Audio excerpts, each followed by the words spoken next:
Je constate que le collègue a saisi l'opportunité d'une prise de parole en Chambre pour scander des slogans électoraux et même annoncer des nouveaux candidats pour la prochaine élection qui sera dans quoi? Normalement, 1 an et demi, au lieu de parler du projet de loi devant nous. Cela dit, je ne l'ai pas entendu parler d'environnement dans ces fameuses promesses électorales et je le vois vouloir séduire les Québécois et les Québécoises. Et ce que je sais des Québécois et des Québécoises, c'est qu'ils sont inquiets par rapport à la crise climatique. Cet été, on a connu des feux de forêt sans précédent, des inondations. Vous avez qu'à aller aux îles de la Madeleine, en Gaspésie, dans ma circonscription, à la dernière tempête de neige. C'est 30 pieds de berges qui partent dans la mer parce qu'il n'y a plus de glace qui se forme.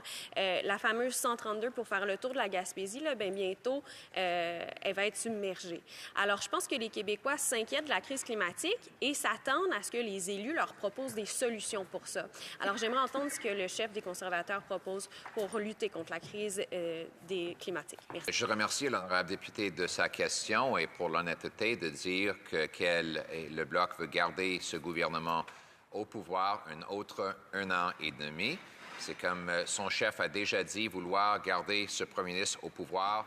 Et le Bloc a voté pour toutes les politiques économiques qui ont mené à cette augmentation d'inflation et le doublement du coût de logement. Le Bloc est 100% d'accord avec le premier ministre. En ce qui concerne l'environnement, j'ai mentionné l'environnement dans mon discours. J'ai dit que la meilleure façon de protéger l'environnement, c'est de repatrier la production de nos minéraux et de notre énergie ici au Canada, là où on a les standards les plus élevés au monde.